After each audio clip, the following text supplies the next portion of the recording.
Assalamualaikum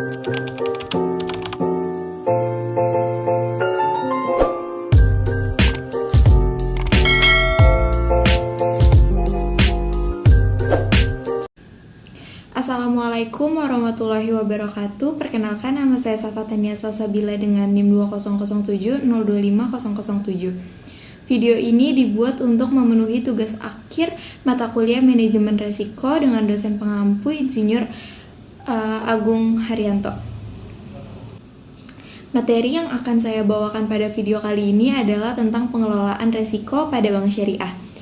Sebagai regulator, Bank Indonesia sangat berkepentingan dalam memastikan bahwa seluruh bank, khususnya perbankan syariah yang beroperasi harus prudent dan bisa mengelola risiko yang dihadapi dengan baik. Hal ini sejalan dengan sasaran yang ingin dicapai dalam arsitektur perbankan Indonesia atau disebut juga dengan API, yakni menciptakan industri perbankan yang kuat, memiliki daya saing yang tinggi, serta memiliki ketahanan dalam menghadapi risiko.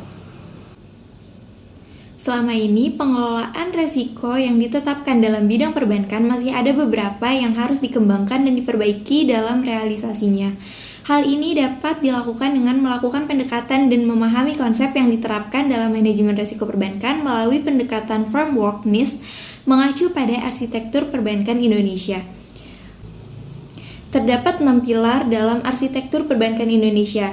Yang pertama ada pilar pertama yaitu struktur perbankan yang sehat, pilar kedua sistem pengaturan yang efektif, pilar ketiga sistem pengawasan yang independen dan efektif, pilar keempat industri perbankan yang kuat, pilar kelima infrastruktur pendukung yang mencukupi, pilar keenam perlindungan konsumen.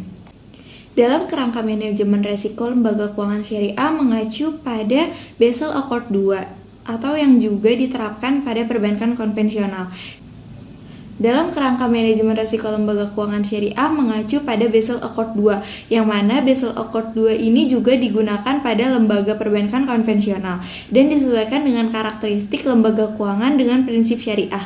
Secara umum, risiko yang dihadapi perbankan syariah bisa diklasifikasikan menjadi dua bagian besar, yakni resiko yang sama dengan yang dihadapi bank konvensional dan resiko yang memiliki keunikan tersendiri karena harus mengikuti prinsip-prinsip syariah, resiko kredit, resiko pasar, resiko benchmark, resiko operasional, resiko likuiditas, dan resiko hukum harus dihadapi bank syariah.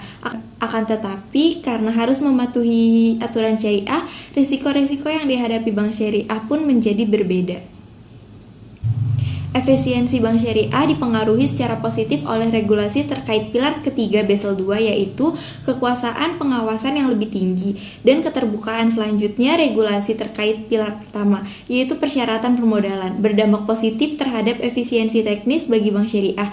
Persyaratan modal yang lebih tinggi juga menyebabkan tingkat perilaku resiko bagi bank syariah. Basel II juga mencakup penambahan peraturan baru dan berpusat pada peningkatan 3 isu persyaratan modal minimum, yaitu mekanisme, pengawasan, dan transparansi, serta disiplin pasar. Basel II menciptakan kerangka manajemen risiko yang lebih komprehensif. Hal tersebut dilakukan dengan menciptakan langkah-langkah standar untuk risiko kredit, risiko operasional, dan risiko pasar. Persyaratan ini wajib dilakukan oleh bank untuk menentukan persyaratan modal minimum. Keterbukaan utama Basel I adalah bahwa persyaratan modal minimum ditentukan hanya dengan melihat risiko kredit. Ini menyebabkan sistem manajemen risiko operasional, karena risiko operasional dan pasar diabaikan. Basel II menciptakan ukuran standar baru, yaitu untuk mengukur risiko operasional, fokus pada peraturan ini, yaitu memperkuat mekanisme pengawasan dan transparansi pasar dengan mengembangkan persyaratan pengungkapan untuk mengawasi peraturan dan memastikan bahwa perilaku pasar mendapatkan akses informasi yang lebih baik. Selanjutnya ada peningkatan standarisasi perhitungan kecakupan modal. Modal yang dimaksud di sini adalah satu di antara aspek berguna bagi perkembangan usaha juga resiko akan rugi. Tingginya resiko kecakupan modal akan membuat kapasitas bank dalam mengatur resiko aset kredit menjadi kuat. Jika CAR lebih tinggi, bank memiliki kemampuan untuk mendanai operasional bank, dan kondisi bank yang menguntungkan akan menyerahkan andil signifikan terhadap profitabilitas. Nah, dalam menilai resiko kecakupan modal bank syariah, Perlu dipertimbangkan terlebih dahulu untuk membagi aset bank syariah ke dalam kategori yang pertama, aktiva didanai oleh modal sendiri, yang kedua, aktiva didanai oleh rekening bagi hasil adalah mudharabah. Pengukuran KAR tersebut adalah modal dibagi ATMR. Berdasarkan data statistik perbankan Indonesia dari OJK, dapat diketahui bahwa terjadi fenomena pada perusahaan perbankan di Indonesia, di mana nilai ROA perusahaan perbankan sebesar 2,23 pada tahun 2016 dan pada tahun 2017 mengalami peningkatan sebesar 2,45. Sedangkan pada tahun 2018 juga mengalami peningkatan sebesar 2,55 yang secara rata-rata industri mengalami peningkatan. Kondisi tersebut menunjukkan efektivitas bank menggunakan asetnya untuk menghasilkan pendapatan. Karena semakin tinggi nilai ROA, maka semakin baik pula kemampuan bank dalam menghasilkan laba. Selanjutnya ada faktor terkait non-performing loan atau NPL, yang mana NPL ini berpengaruh negatif signifikan terhadap return on asset. Selanjutnya ada faktor terkait net interest margin atau biasa disebut NIM.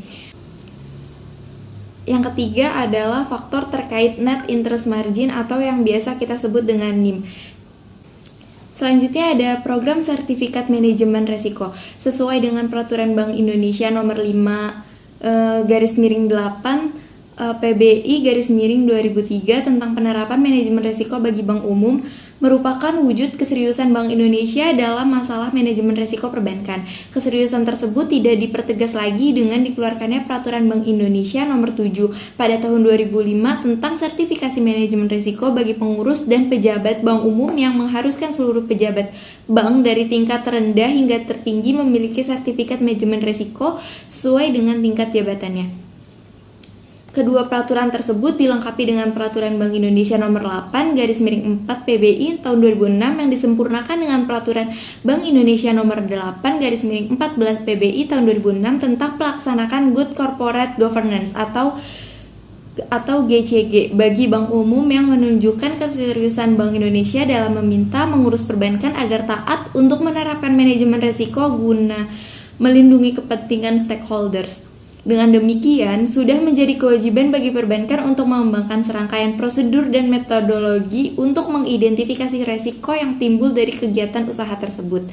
Sesuai dengan Peraturan Bank Indonesia Nomor 7/25 PBI tahun 2005 untuk meningkatkan kompetensi dasar untuk meningkatkan kompetensi sumber daya insani terkait manajemen risiko, maka perbankan syariah mengadakan program sertifikasi manajemen risiko. Di antaranya dengan cara yang pertama, membuat modul sertifikasi manajemen risiko dan tes online dalam aplikasi e-learning yang dapat diakses oleh seluruh pegawai. Tes online diselenggarakan bank untuk menyaring pegawai yang telah siap mengikuti ujian sertifikasi manajemen risiko.